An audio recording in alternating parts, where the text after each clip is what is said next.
morning, everyone. Lovely to see so many people here. This is our second annual celebration here in Janesville. We did one last year at the library, and basically, as we were doing our feasibility study on our project at the library, our consultant, who was very involved with Philanthropy Day in St. Louis, noticed that people here didn't really celebrate it as much.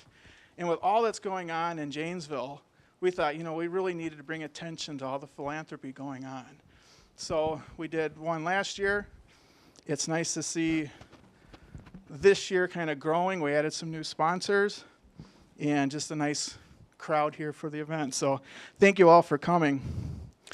And with that, I'm going to introduce our moderator for today's event.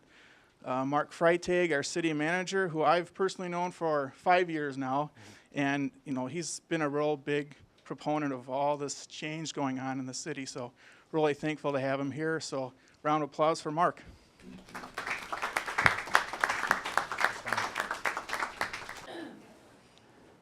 You good? Okay. All right. So, ladies and gentlemen, thanks for having me. Thanks to Bryan for the introduction. And certainly thanks to the panelists for participating today. We'll get to the panelists here in just a second, but I was asked to say a few words today about what philanthropy means to the community.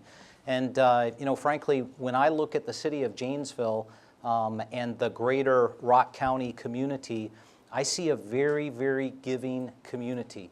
Our charitable organizations, our citizenry, they provide financial, in-kind, volunteer support, and the reason that they do that is to make the community a better place for all of us. And sometimes they even give all three and combinations thereof. And so I think that it's important to recognize for all the places that I've lived in the country and in the world, Janesville rates right up there at the top of being certainly the most giving community that I've encountered in 30 professional years of traveling around the country. I would tell you that, I think that those charitable organizations and our citizenry, they're certainly focused and they have a purpose to promote welfare of others and to improve the community. Their benevolence, and these are some great words, benevolence, generosity, humanitarianism, public spiritedness, and charitableness are seen throughout our city. You can see it in our city government. You can see it in the service organizations across the community. You can see it in our schools. You can see it in our parks. And you can even see it in our churches. And it just goes on and on and on. But it's just part of the fabric of the community. And folks, I would offer that Janesville would be a very, very different community without philanthropy and without philanthropic people. Because frankly, I think philanthropy makes us better, both as individuals and as a greater community. And so thank you for attending today. I think it's great that we have a day to recognize philanthropy, certainly in our community and in our nation. So at this time, it's my pleasure to introduce our panelists that are sitting before you. And so I'm going to begin with, and this is generational. I thought that was a great way to kind of do the panel. But representing the greatest generation is Dolores Dilley. She is the secretary of the Janesville Foundation for their board. And so we want to say thank you very much for attending, Dolores.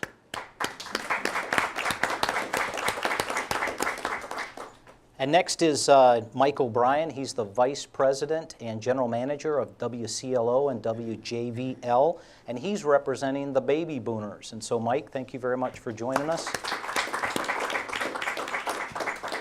And next is Christine Rebout. She is the executive director at the Janesville Area Convention and Visitors Bureau, and she's representing my generation. Those are the Gen Xers, and so welcome, Christine. Thank you. And then lastly, the city administrator of the city of Milton is Al Hulick. He joins us representing those young whippersnappers, the millennials. So Al, thank you for being here.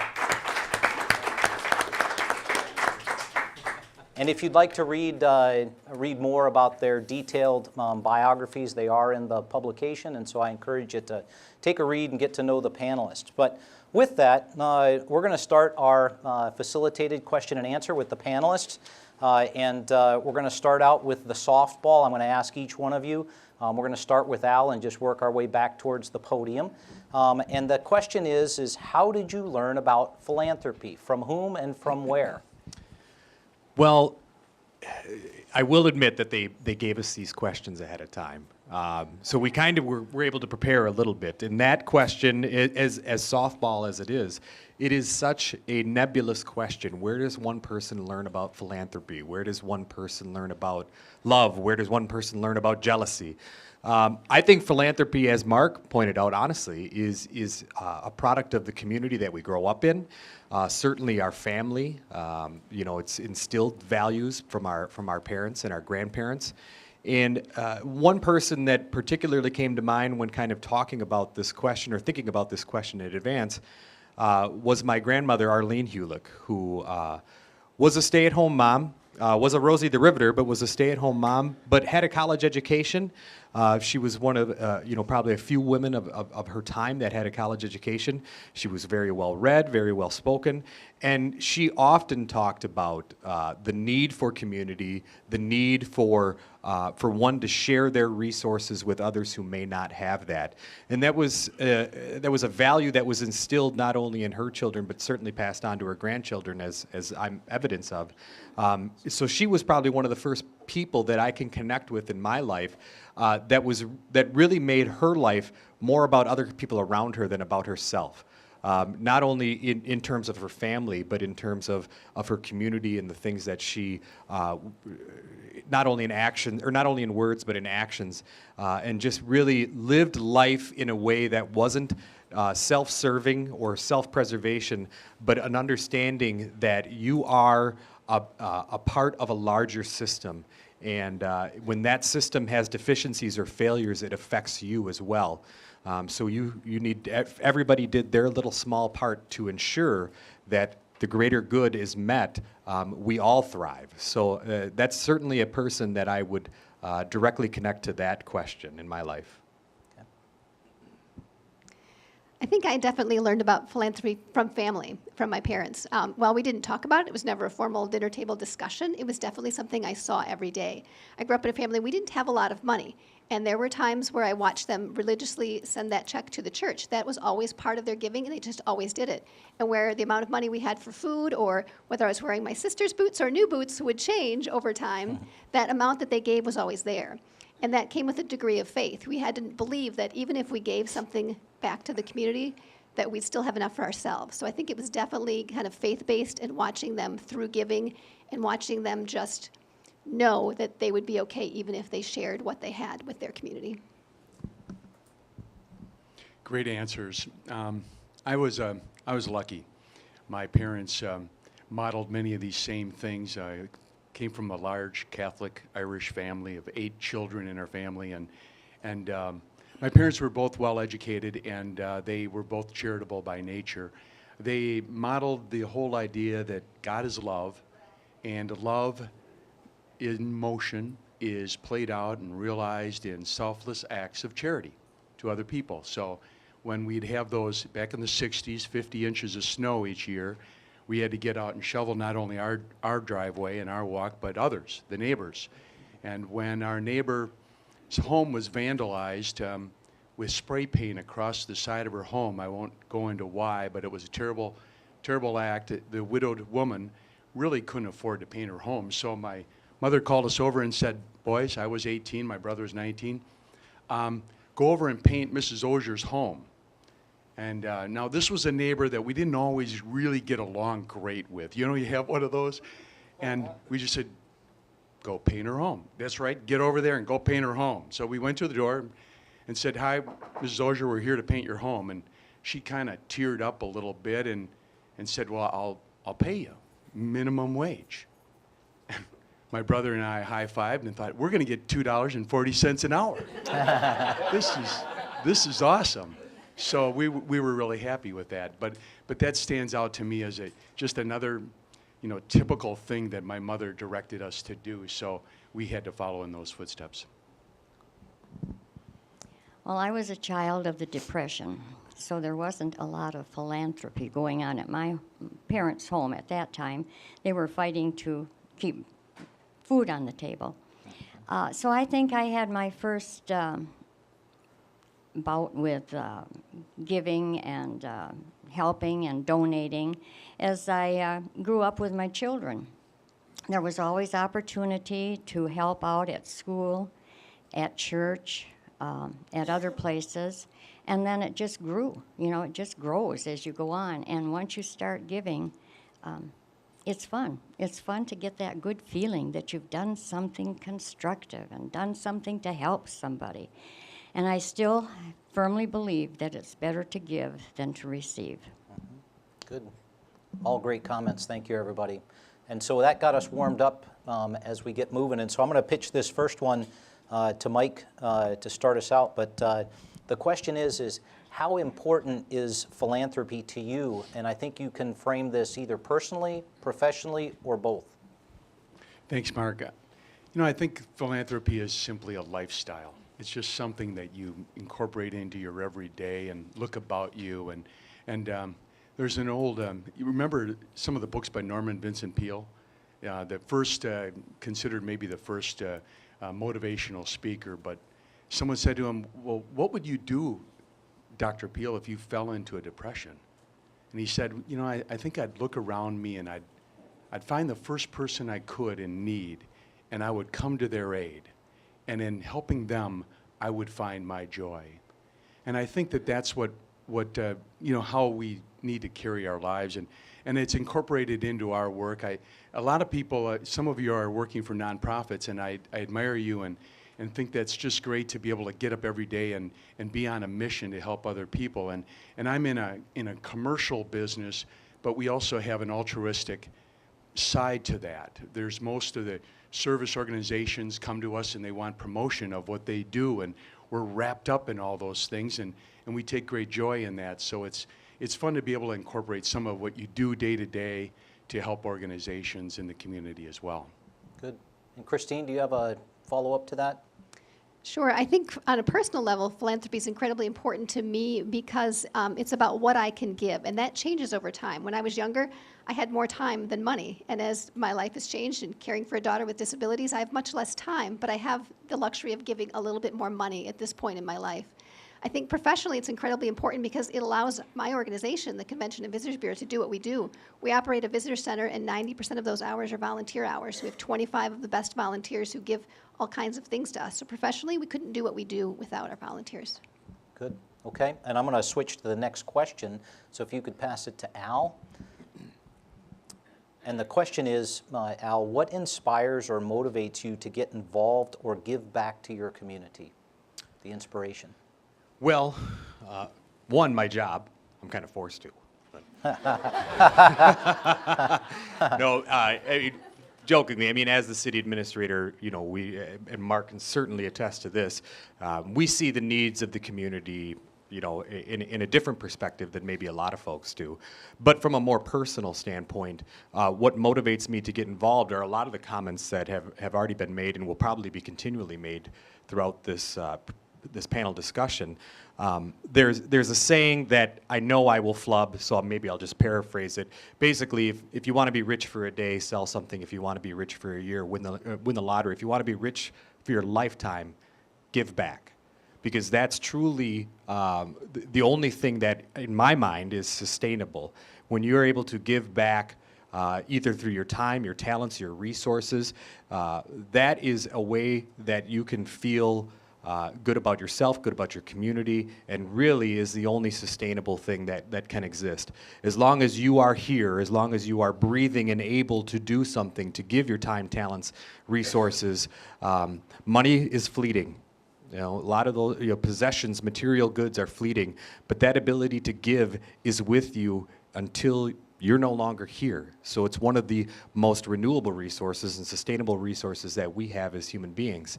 And there is truly no greater feeling than that feeling of knowing that you made a difference to somebody, knowing that you changed, maybe not their life, but their day or that moment.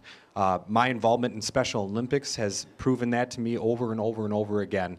A lot of these individuals, the only time they even leave the home in some situations is to participate in Special Olympics, and they change right before your eyes. They come in as maybe as quiet or recluse or unsure of themselves, and given this opportunity to do something completely different that maybe they didn't even know they had within themselves. It's a wonderful experience for them, but it's certainly a wonderful experience for those of us who are able to see that and to share our time with them. That is something that absolutely motivates me every day, is to try to find opportunities like that and find more opportunities like that and really kind of chase that feeling. It may sound strange, may sound a little, almost like some sort of addiction. But I believe to a certain way it is. You can be addicted to giving love. You absolutely can be. And the more that we can be as a society, so many of the other things that we face, so much of the noise that is out there really starts to fade into the background. And I truly, truly believe that. And could we pass the mic then to Dolores and get the greatest generation's perspective? So, Dolores, again, the question is, what inspires or motivates you to get involved or give back to your community? Well, I have more time than money, so I kind of spread myself around. I select things that I like to do to help somebody else. Like, I belong to Questers, and we raise money to work with the Historical Society on different projects. And we've done things like the stained glass window. We bought a window out at that chapel that they were redoing, and we put new doors on the Francis Willard Schoolhouse. And, things like that that are meaningful. And then I help out at Castaways. I just like to do it. And somebody said to me, they need help. And I said, well, I haven't got a lot of time there, but so 2 days a month I help out there. And it's just rewarding, And there's this much about it. If you don't like what you're doing, you can quit and do something else. It's not like having a job. All right, so thank you, Al and Dolores. We're going to move on to another question, and we'll let Christine start us out, but I think we'll get the generational perspective, so everyone will get an opportunity to speak to this one. But that is, what changes or trends have you observed about the evolving landscape of philanthropy? And do these changes and trends concern or perhaps excite you? So, Christine, if you'd kick us off. I've thought about this quite a bit, and I sat on a panel last week at UW-Whitewater about careers in the nonprofit and how nonprofits are changing over time.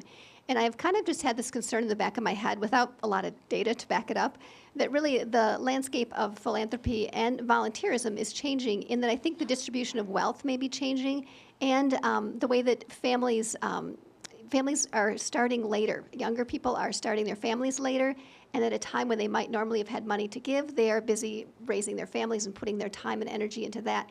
So I have worried a lot about that changing in volunteerism and in donations.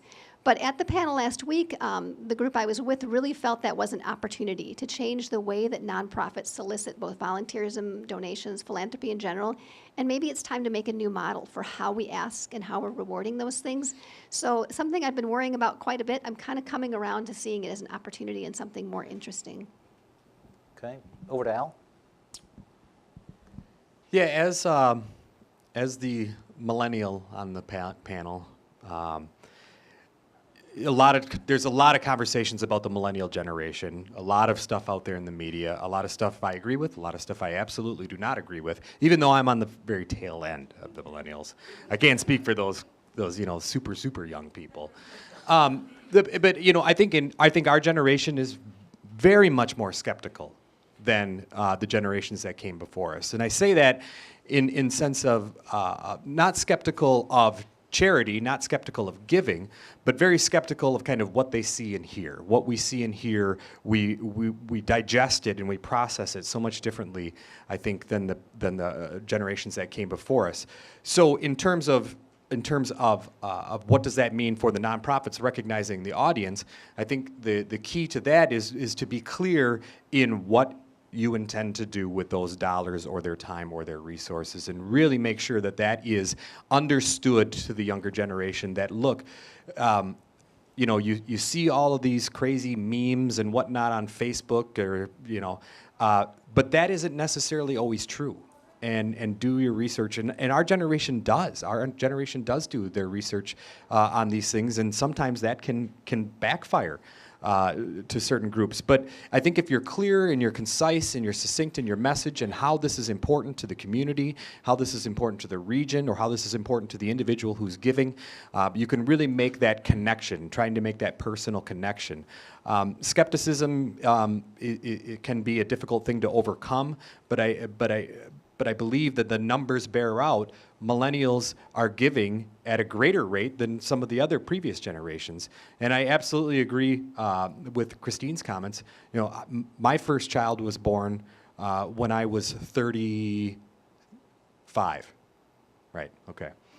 You know, by 35, I mean, my parents, just one generation removed, by 35, I mean, my brother was 12 years old, you know, I was 8. I mean, they were moving on to the second phase of kind of their parenting life. Whereas, you know, I have a 5-month-old and a 3-month-old at home, and there's a lot of time and resources dedicated to that.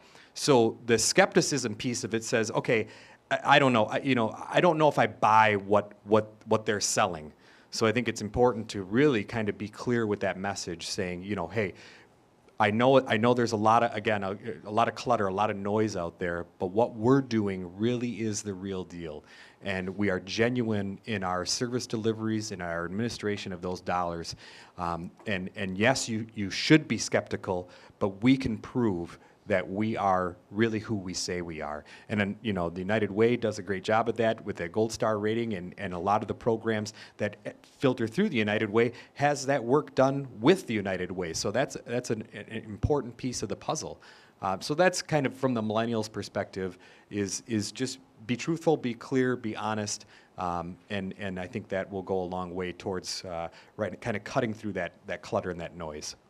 Okay, and we'll pass it to Mike and get the baby boomers' perspective. Again, the question is, what changes or trends have you observed about the evolving landscape of philanthropy, and do these changes, trends concern or excite you?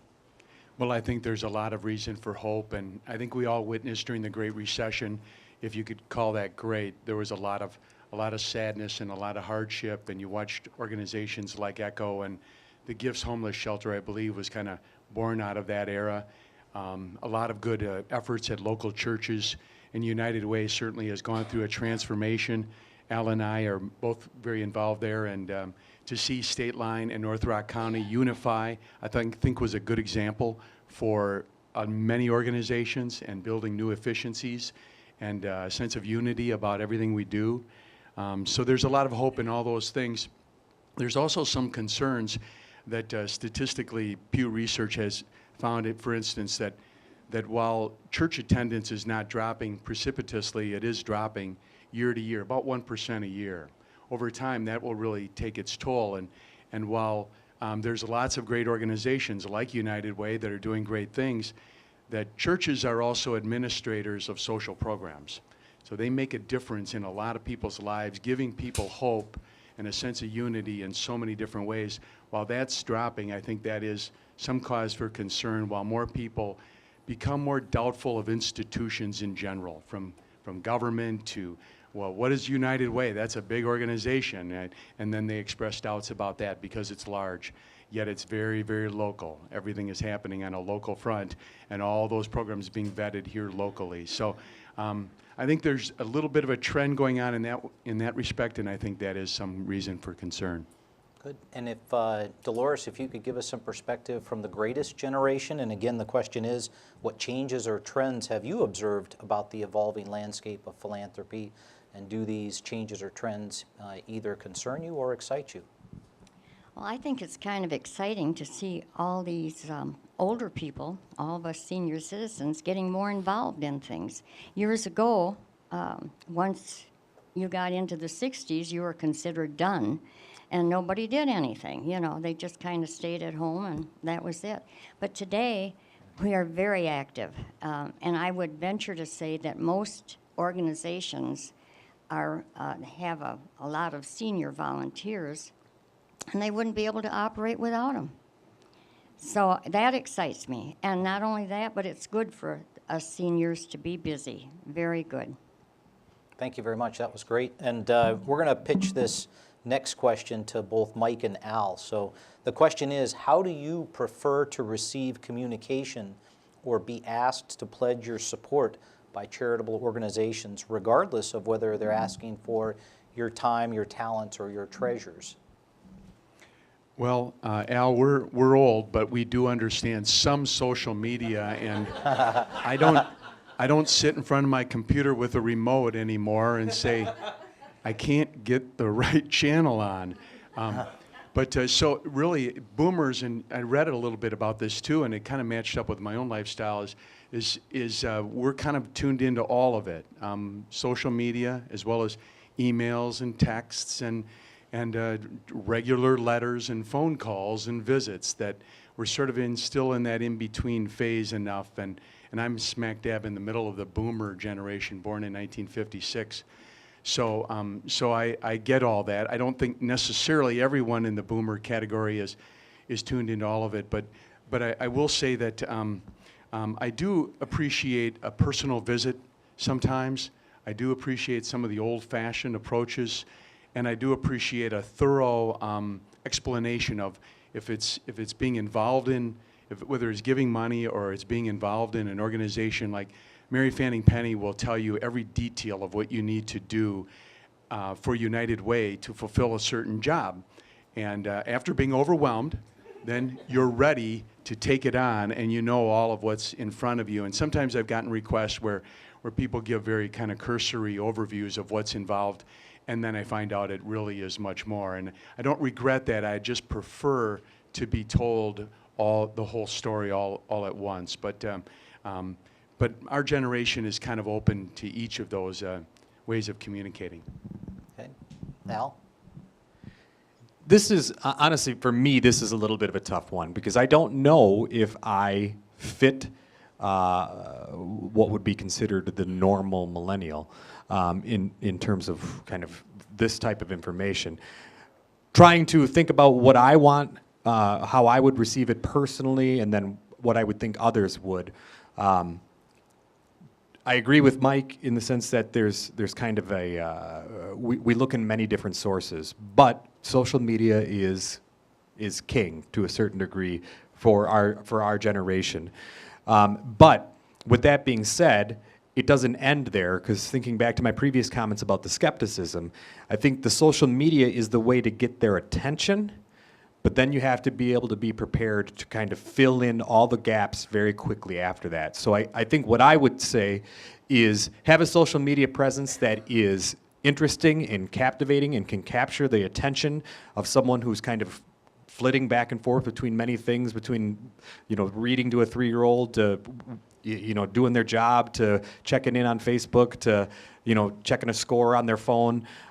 Grab the attention, but then make sure that you have the background information for when they do take that skeptical approach and start to do the deep dive. So a website that is robust and has information that they can discern.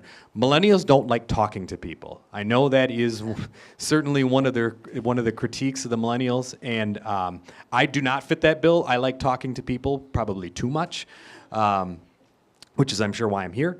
But they don't. They're going to want to go to a website, and they're going to want to be able to read that information, and then they're likely going to want to be able to fact check that.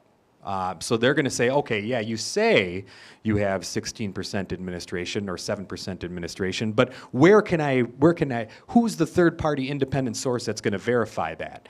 I think that's a legitimate process that a millennial may take when they start to review that information. So if you can make that available to them and say, hey, give to our charity, we do all these great things. Oh, okay, I'll click on that, and then it'll take me to a website, and then I'm going to start to dive deep, maybe look for a budget or overhead costs or things of that nature, and say, okay, you said that, but okay, they're certified by United Way, they're certified by Gold Star, they're certified by any number of organizations. Then their walls may start to come down. They'll feel educated, at least about the cause. You've got their attention. They feel educated. Their walls are coming down, and then at that point, hopefully you can close the deal through either an online portal, which is, I would assume, what most folks would do at that point in my generation, or at least have the ability to, a quick email or, something like that. So those are my thoughts. Yep. Thanks, Al. And so we're going to keep this next question with Christine and Dolores. And so the question is, how do you prefer to be thanked or recognized for your generosity? Again, regardless of whether your contribution is time, talent, or treasure. So to Christine and Dolores. I think the answer to that is probably two-pronged. I think sincerity is really important. I've received form letters that are quite obviously form letters, and there's no actual signature and there's no note. And that doesn't feel as good. It doesn't give you that warm feeling that you're hoping to get from donating. And I think accuracy is also important. I've had organizations that have you fill out the form and ask how you want to be recognized. And it may be my husband's name and mine. It may be just his or just mine. And there might be a reason that I've done that.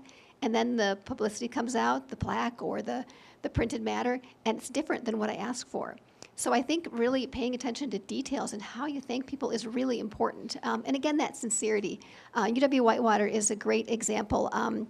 They send out a notice in the mail that they're about to do their fundraising, and then a student calls me. And she's got my whole background, and she visits with me, and she talks about things that I talked about last time. And I know it's all a database, and she doesn't remember it. It's a different student, but it still feels good that they took the time to have that database. She'll ask me about my job and about my major, and then afterwards, she sends me the written thank you note and talks about her major and references things I talked about. So it's very sincere, and I know it's automated still, but it's very sincere and, again, very accurate. So I think those things are really important to me. It doesn't have to be public. It doesn't have to be on a wall somewhere, but it needs to be very sincere and very honest. Very good. And then passing to Dolores again, how do you like to be thanked or recognized? Well, if I'm getting a form letter or a thank you letter of any kind, one thing that really gripes me is to have my name incorrectly spelled. I have D-O-L-O-R-E-S, and invariably it's D-E. And that shows me that they did not look at my check that I sent donating to something or whatever. They didn't take the time, and it really bugs me. I just think that if somebody goes to the trouble of doing something, that you need to pay attention and thank them in a proper way. Otherwise, I just think if anybody just says thank you to you, that's good enough for me. I'm happy to do it. Yeah, I like that attention to detail. Sounds very, very much like the military. So that comes from being an old-time secretary. There you go. Okay. All right. So moving on, we're going to wrap up. We've got two more questions, but I think that these would apply to all of the generational panel members, and so we can certainly start with Mike and just work our way down. But this first one is really about dealing with nonprofit and executives. And so the question is what advice would you give to nonprofit executives or nonprofit professionals on how to engage with potential supporters within your particular generational cohort?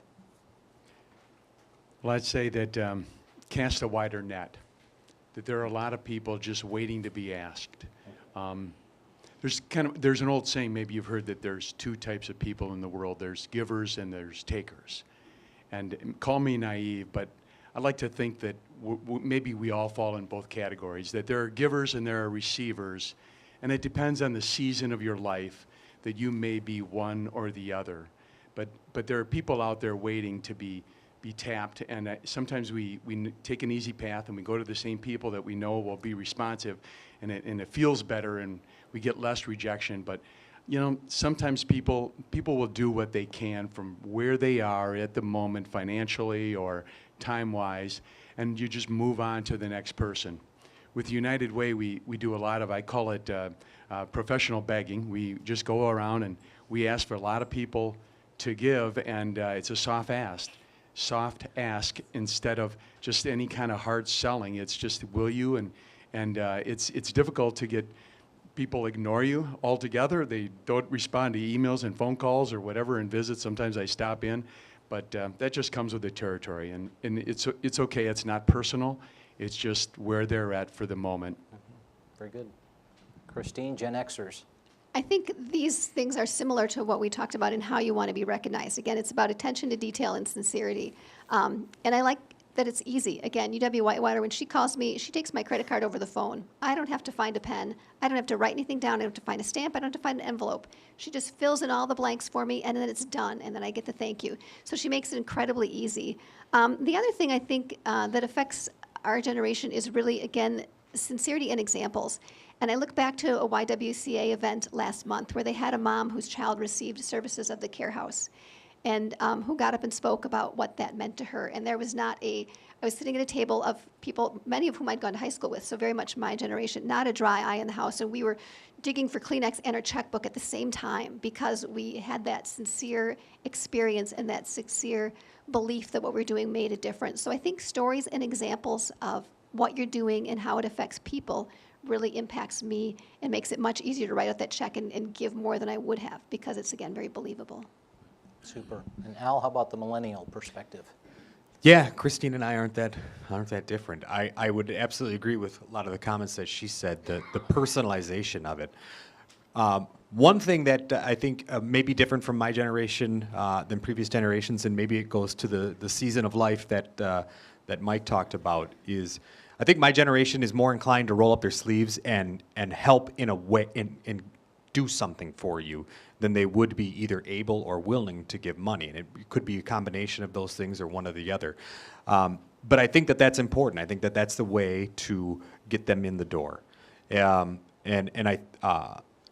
they see those real life examples, when they see that unfold before their eyes, whether that is a real life example of like the Care House, or I know that I've sat in the Fatherhood Initiative at the Community Action, and that was a very gripping, touching experience for me. But so maybe it's not a presentation, but even if you're looking to get somebody in the building just to help out, to fix something, to paint something. Once they're there, once they're engaged, and they see how their actions directly impact another person, or how great the need is, then that would allow them potentially to fold into the next category of dollars. Because actions are great, but so many of these organizations, so many of your organizations, I'm sure, struggle with operational needs, keeping the lights on. We're here every day to give service to our clients because that's our drive, that's our goal, that's our need, that's our existence. But there are certain things that we cannot avoid, and those things like turning the lights on or making sure that the heating bill is paid. We need to fund those things too. So maybe there's a little bit more labor on the front end of getting those people in the door, but I would say don't turn away those who want to give something, because those people, as they get older and they move through the seasons of life, will have a greater opportunity to then maybe turn their investment from working on something to giving. And so I wouldn't look at that as a missed opportunity. I wouldn't turn those things away. So I think that's kind of, at least from the millennials' perspective, would be my advice, and how to engage and retain. Then if we could get Dolores' perspective from the greatest generation, again, what advice would you give to nonprofit executives or nonprofit professionals on how to engage with potential supporters? Well, I just think sincerity and the need. If you have a great need, you just have to know how to convey that to people so that you can get volunteers. I find that most people are really willing to help and do what they can. And it always amazes me when you see these GoFundMe pages come up and you don't even know the people, and yet they're bringing in thousands of dollars because people feel for them, So there is a way to reach people, but you just have to know how to do it, and I can't tell you how. Great answer. Okay, so we're at our last question. We're going to start with Al at the end and work our way down through the generations. But the question is, what would you say to community members who are not currently engaged in a philanthropic way? How do you get somebody who's not involved and getting them involved?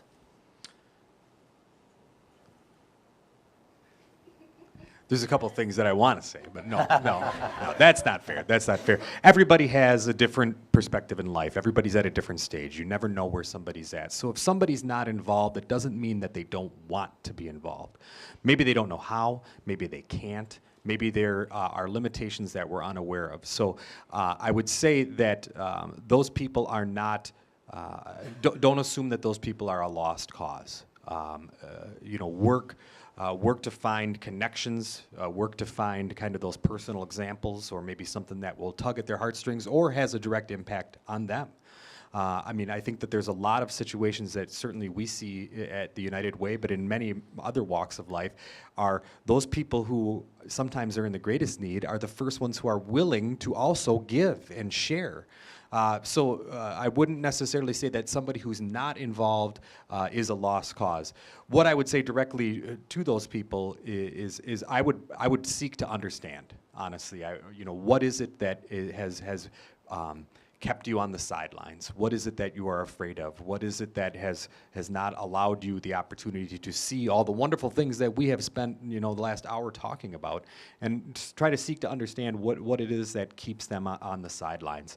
And then talk about your own personal experiences and what it has done for you and what it's done for the people who have received the services that you've been assisting in providing, because it's that personal connection. And I don't think that's a generational thing by any means. I think that's a human thing. We want to know, what we need to seek to understand first, and that is absolutely key. There's almost always a reason. I don't know if that really answers the question, but I think it's kind of maybe more of an overarching theme to at least my perspective. Super. Christine? I think there are really two things I would say. The first is not to be afraid to dip your toe in the water. I think a lot of people say, oh, I can't volunteer every week for 2 hours, or I can't give that $1,000. I'm not going to do anything. I think it's important to dip your toe in the water and get a comfort zone with either volunteering or donating, whether it's your time, your talent, your treasures. Just try a little bit, and it'll feel good. Then you can give a little bit more. Don't hold back because you're embarrassed that it's only $5. It's not enough. That $5 adds up so quickly, and I think people may be self-conscious about that level, and don't be. It's all good. Whatever you can give is all a good thing. The other thing is just how good it feels. We all struggle with balance, depression, feeling good about ourselves at times in our lives. And for me, the best pick-me-up, and we referenced this earlier, is giving something of myself. It stops being about me, and there's no pity party going on anymore. You're really helping make yourself feel better and making the community better at the same time. So it is just the best mental health experience you can have. So I would just remind them of those two things, that it is easy to take a little step and dive in, and that it really does feel good when you've done it. Mike? I used to say to my sons that to one who has given much, much is expected, and so that they needed to reciprocate with other people in the world. And now that's a very direct comment to say to an adult of any generation is maybe a little strong, but just in finding their talents and complimenting them on their progress or business success, and then asking them to share is maybe enough sometimes. It really kind of emanates from you. If you share your joy, it becomes contagious. People want to be around more of that. They're often then drawn in by the way you carry yourselves. And Dolores? Repeat that for me Oh, again, I'm sorry. please. Yes. What would you say to community members who are not currently engaged in a philanthropic way? Well, gosh, I don't know. I think they all covered it pretty well. I know when Mary called me and asked me to sit on this panel, as much volunteering as I do and as many places as I go, I thought, not me. I just couldn't do it, and I still don't know if I'm adding anything. But, No, you're doing great. but at any rate, she talked me into it, and so here I am. But I just don't know what advice I could give otherwise. You just go out and try to get people to come and help you and your organization, and that's about it. Super. Well, thank you very much to the panel. And we've got some time, ladies and gentlemen, for some questions and answers from the audience and then to the panel. And so if anybody has a question, just raise your hand, and we're going to facilitate some discussion here with the panel members. Who's got the first question? There we go, in the back. Hey, my name is Deb, and I'm curious to know if any of you have a special story of a very inspirational gift that either you have given or you heard someone else give to a local nonprofit that really inspired other people to give or really inspired you. Good question. So, panel members, who wants to take that one? Yep, good. I'll tell a short story. It was 2008 during the Great Recession, and the Rock River was rising in downtown Janesville, and Echo was busier than ever, I'm sure. And I was shooting a video for the campaign for North Rock County at the time. I was in front of our building, and as Dave Haldeman shot the video, I was going through the lines, and a boy was sitting on his bike, just watching. He was maybe 10 years old, and he listened to the whole thing intently, and then he asked me what United Way is and what are you doing? And I said, well, we look around the community and we see where the needs are, and then we help them, and sometimes it's with education, or sometimes it's with food or shelter, and we give them hope, and they have a better life. But we need to find people that have money to help them. And he reached into his pocket, and he pulled out a couple of quarters, and he said, I can help. And he gave me 50 cents. So I went and bought a soda. No, but I took that 50 cents and I thought, now that's the widow's mite. This is an amazing kid that he gets it at such a young age. And it just said to me, the people of all generations have a great heart. You just need to find that place and find that timing. Many times it is timing, and come back to them, and people will give from their heart. And that was kind of an inspiring moment to me. Any other panel members with a inspiring philanthropic donation or moment?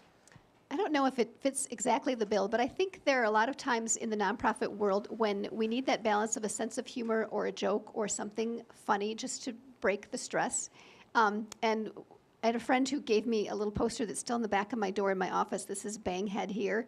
And for whatever reason, when things aren't going right or there's a challenge, that sense of humor and the fact that he thought to give that to me, just something funny, and that sense of humor and that ability to balance that need out when things are incredibly stressful or you're working to raise money for a certain project. I think a sense of humor or a joke or something funny can be that quirky little thing that doesn't seem like a gift, but it really is a gift if someone can laugh with you.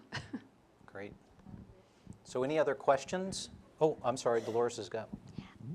I do some volunteer work at Castaways, and it really is rewarding to see people come in and be so happy that they can get clothing at such a reduced price. And I've seen young men come in, students, and they just go out with sweaters and slacks and everything, and they're just happy that they've been able to do that. So, you know, when you have these extra items at home, don't just toss them. Be sure to donate them because they are used. There we go. Any other questions from the audience? Nothing out there? Nope. So I think this would be appropriate that a final comment from our panelists, and so Dolores, we'll give you the honor as the greatest generation. Closing comments, and we'll just work our way down the table. Well, I can only say that it's, you know, when you get old like I do, you have a lot of aches and pains, but if you're busy helping other people, you don't think of them. So that's my advice. Get out and do something. There you go. Mike? I just have to bring this up. I was doing a little reading this morning, and I came across a quote from John 13:34, where Jesus said, this is one of his final instructions to his disciples. He said, "A new command I give you, love one another. As I have loved you, you must love one another." And that wasn't a suggestion. And he modeled sacrificial love like no one else. And I just think that as God is love, and love in motion is played out with charitable acts, I think that's a great place and source of inspiration for all of us. Perfect. Christine? I think maybe my comments, going off of the story I just shared, is remembering to have fun and enjoy your giving. I think people get very serious. You get out that checkbook and you just feel like you have to be very stout and very serious. And you can also have a lot of fun volunteering and giving. You know, working with volunteer groups is some of the best fun I have, and visiting with people like Ruth Ann, who is one of our volunteers. That 45 minutes I spend with her visiting every week is incredibly fun. And it's okay to enjoy your giving, whether it's your time or your talent. Have fun with it, celebrate it, and enjoy it. It's not a chore. It's a real blessing. And Al. I'll just I'll kind of wrap up all the comments that I made today, kind of with just a personal kind of story, I guess, for lack of a better term. I talked about engaging our generation. I talked about not just giving up, thinking that we're a lost cause. I didn't give to United Way for years and years and years. It was available through payroll deductions. It was, it was something that that my previous employer provided through payroll deductions, and I didn't do it. I didn't do it. I had this perception in my mind that United Way was this big organization that just, yeah, they did some good stuff here and there, and they had plaques and cool videos on YouTube, but what did they really do? And there was somebody who hadn't given up on me, maybe because they actually knew who I was, and that was Mary. And she reached out to me and she got me involved. She didn't call me up and say, hey, why don't you give to payroll deduction? We've known each other for a long time. I know you're a good person. Why, man, I didn't think you were cheap. But she asked, why don't you become involved? Hey, here's a cool opportunity. So I sat on a panel that, one of the review panels from the Community Impact, and got to see firsthand what the need was from these various entities that came and presented to us, and the heart-wrenching stories, and the funny stories, and the the heartwarming stories that we got to hear, and then saw the process kind of play out. Like, wait a minute, United Way isn't just some big conglomerate out there that's doing what they do and then going on their merry way. United Way is the entire community. It's everything. It's everything that's involved. It's Lutheran Social Services. It's the AIDS Resource Network. It's the Red Cross. It's all of these great entities that we see around our community. And I got to learn about not only more about the United Way process, but I got to learn about these individual organizations, and I got to feel connected to these individual organizations. So not only did it change my perspective about United Way, but it started to change my perspective about a lot of these organizations. And many of these organizations, now that I've been involved for years and years and years, I've seen a couple of times. I've seen how they've grown. I've seen how they've changed. I've seen how they adapted, and see that the impact that they make on the community. So that maybe is a selling point for United Way, but and it should be. But more so honestly, from my personal perspective, it was that ability to be engaged. It was that ability for me to understand what the process is and what the need is out there in the community. I am a very fortunate person. And I've had a lot of luck and a lot of good things happen to me in my life, and it's easy to just forget. It's easy to go on my way and do that thing. And do my thing, but when you see these organizations up front and you see the need and you hear the stories and you get to be involved, that's when it really starts to turn the page in my mind. So that, again, my advice is don't look at folks as a lost cause. Maybe they don't engage with you in the way that you think they should engage with you. Millennials don't like talking to people, so they're a lost cause. Find a way to engage them, find a way to really get them involved. And it doesn't necessarily need to be through dollars, because that's just, like Christine said, just dip your toe in the water. And I tell this to my employees all the time when we do our annual campaign. I say, $1 a paycheck equals $26 a year, and that is a huge difference to somebody else. And you don't have to jump right into the leadership circle. You don't have to, look for your name in a pamphlet. If you just want to try it out, just try it out, and be mindful of that as nonprofits, that there is always a willingness, I believe, too, and from a humanistic side, there's always a willingness to give and to help out, but it's finding that connection and not giving up, and just because they may not engage the same way you do doesn't mean that they don't want to help. So, yep, great summary there, Al. Appreciate that. So, ladies and gentlemen, this has been a fantastic conversation and a discussion today. So we want to say thank you for attending, thank you for participating, but we want to start by saying thank you to our panelists. So to Dolores, Mike, Christine, and Al, thank you very much.